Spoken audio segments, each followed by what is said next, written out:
My job is to aggregate all of personal growth through all of these multiple incredible individuals and wisdom teachers and present them to our Mindvalley community with no bias for just my own work. So I want to start with the first teacher. Now, this is Jose Silva. How many of you here have heard of Jose Silva? Amazing. That's really great. Jose was born in Laredo, Texas. He was a Mexican-American psychologist, worked for the U.S. Army, and created what back then in the 60s was known as the Silva Method. The Silva Method was one of the first great personal growth programs I studied. I studied it when I was 14 years old. Now, the first clue in terms of how do we move towards our goals was an important idea from the Silva Method, and that idea was to visualize your goals and to make positive statements about your goals when you are able to go into what is called the alpha level of mind. Now, the alpha level of mind is a rested brain frequency. If regular brains are beating at 14 to 21 cycles per second, alpha is slower. It's 7 to 14 cycles per second. Jose Silva started to show here in America that this vague concept that we often call meditation is not just for resting your body, but it is an altered state that you can use to spark coincidences, synchronicities, and all manner of movement towards your goals. So this is the first clue, accessing altered states. So the first question is, do you have a practice that allows you to access an altered state? Meditation, of course, is the number one form of altered states. That where when you're in that altered state, you are reflecting on the outcomes that you want. Okay? Ask yourself this question: are you doing this? Yes or no? Because this is the first step. Now, in today's world, altered states have become a $1 trillion industry. Stephen Kotler, the Mindvalley author, wrote a book about this called Stealing Fire. Everyone from Silicon Valley CEOs to Marines are using altered states right now for everything from biohacking to intuition and so on. It's a $1 trillion industry.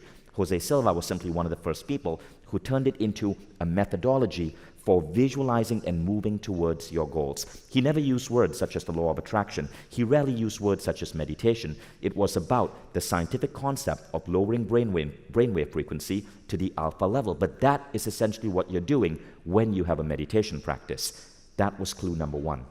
Now, clue number two came to me in 1998 when I stumbled upon a book called Conversations with God by this man, Neale Donald Walsch. Anyone recognize that work? Neale Donald Walsch is currently a Mindvalley author. His program is called Awaken the Species. Now, I learned something really interesting from Neale. The universe wants allies, and the universe is fundamentally good. The universe is a big freaking deal. So, we were in a seminar in Barcelona. This was part of Mindvalley University. And Neale was teaching a 3-day seminar at Mindvalley University in Barcelona based on his newest work, Awaken the Species. And there was a woman in the audience. I was sitting at the back near the AV, and there was a woman in the audience who stood up and said, "Neale, all of this stuff you speak about how we are particles of God and so on, is great, but I still wake up every morning sometimes feeling depressed and sad and worried, and I just feel bad. What do I do in those scenarios?" And Neale said, it's really simple.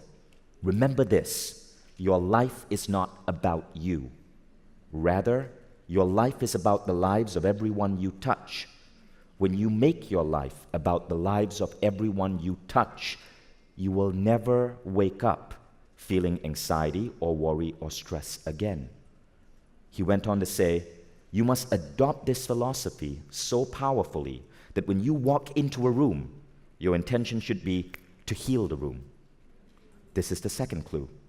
You should pretend as if you are chosen by the universe to fix the world, to heal the world, to enhance the world. When you walk into this room, even though there are 950 other incredible individuals here, your job, your intention should not be what will I learn, what will I get from other people, but how am I going to serve?